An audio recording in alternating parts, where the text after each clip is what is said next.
400 साल पहले समुद्री डाकुओं के हमले में जीवित बचा एकमात्र व्यक्ति सुदूर समुद्र तट पर बहकर आया। वह पहला बेताल था।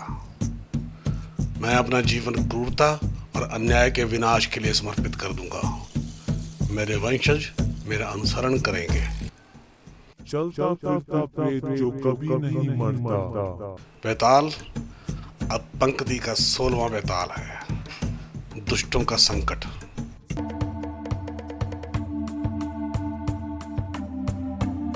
जंगल में बहुत सी कहानियों की अफवाह फैली है, जिनमें बेताल की कहानी सत्य है। कुछ बेतुकी सी हैं, जैसे गोंडोर का महान पक्षी जो हर शताब्दी में एक बार पूरे गांव को ले जाने के लिए आता है। सबसे स्थायी कहानियों में से एक छोटे लोगों के बारे में है, जिनके बारे में कहा जाता है कि वे जंगल में रहते थे। मैंने जंगल में एक को देखा, उस ऊंचाई पर। लेकिन सबसे अधिक उत्सुकता बेताल के कपाल सिंहासन पर एक बच्चे के झुनझुने से खिलौने का हर साल प्रकट होने को लेकर है। ये हर वर्ष प्रकट होता था जब उसके पिता बेताल थे और उसके पिता उससे पहले। कारण कोई नहीं जानता। हालांकि बेताल के पूर्वजों ने रहस्य को सुझाने की हर संभव कोशिश की, लेकिन उन्हें कभी पता नहीं चला कि झुनझुना कौन लाया और क्यों। ये झुनझुना ही जंगल का अकेला रहस्य नहीं है। मेरा हीरो जड़ा मुकुट गायब, पर यहाँ तो कोई आया ही नहीं। अब बेताल को दोनों सुलझानियां है। लोगों, गांव का मुखिया आपको बुला रहा है, कुछ जरूरी है। बाद में लोगों गांव में। उस छेद के अलावा अंदर या बाहर जाने का कोई रास्ता नहीं है। केवल एक चूहा ही वहाँ से निकल सकता था। क्या कोई चूहा उस छेद से मुकुट ले जा सकता है? मुश्किल से। मुझे नहीं लगता ये किया जा सकता था, लेकिन ये हुआ। पास के चावल के खेतों में एक और रहस्य। सींग वाला शेर। उसी क्षण बेताल अपने पैतृक गांव से लौट रहा है। मीलों तक सुनी जा सकने वाली दहाड़ के साथ खतरनाक जानवर छलांग लगाता है। दुख की बात है, उसके पास किसी प्रकार का एक सींग है। ये एक छोटे तीर की तरह दिखता है। बाद में बेताल ने 4 शताब्दियों पुराने बेताल इतिहास का अध्ययन किया। यहाँ छल के साथ लड़ाई के बारे में एक घटना लिखी है। छल का क्या मतलब हो सकता है?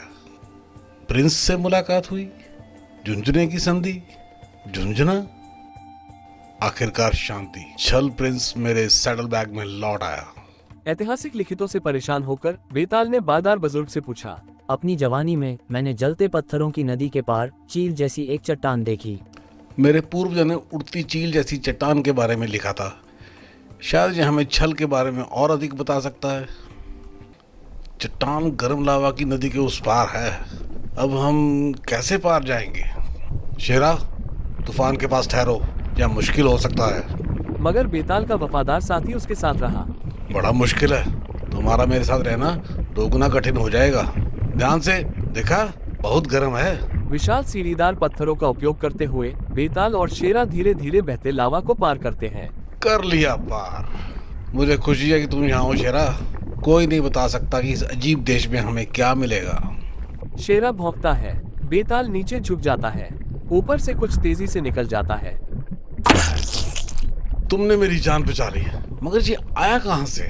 ये तीर बिल्कुल उस शेर के माथे वाले तीर जैसा है। लगता है हम एक से ज्यादा रहस्य सुलझा लेंगे यहाँ। यही होना चाहिए। वहाँ एक गुफा है, शायद जिसके बारे में मेरे पूर्वजों ने लिखा था। फिर एक बांस तेजी से गोता लगा उनकी ओर झपटता है। कहानियां सच्ची हैं। मुझे छल मिल गया। छोटे लोग। संतुलन बिगड़ गया। बेताल गिर गया। अन्य लोग आश्चर्यचकित शेरा पर आक्रमण करते हैं। जैसे ही छोटे छोटे भाले उसे चुभते हैं। सिर घूम रहा है। कुछ दवा। भाले की नोकें। नशीली दवाओं में डूबे भालों से बेहोश हुए बेताल को उड़ती हुई चील जैसी चट्टान के नीचे गुफा में ले जाया जाता है। क्या यह वही बड़ा है? तुमने उसे पकड़ने का साहस किया? बेताल जाग जाता है। हमें माफ कर दो। मुझे पता है कि तुम हमें दंडित करने आए हो, क्योंकि हमने लोगों कबीले का मुकुट चुरा लिया है। मैं जानता हूँ कि हमने झुनझुने की संधि में फिर कभी चोरी न करने का वादा किया था। तुम्हें याद है? हे अमर बेताल, कई सदियों पहले हम बहुत बुरे थे। हमने उन दिनों बहुत बुरे काम किए। 4 शताब्दियों पहले हमने आपसे युद्ध किया था, लेकिन आपने हमें हरा दिया और हमारे राजकुमार को पकड़ लिया था। उसका मतलब मेरे पूर्वज। उन्हें लगता है कि मैं वही बेताल हूँ। इस प्रकार झुनझुने की संधि शुरू हुई थी। हमने वादा किया था कि बड़े लोगों को फिर कभी परेशान नहीं करेंगे। आपने वादा किया था कि हमें उजागर नहीं करेंगे।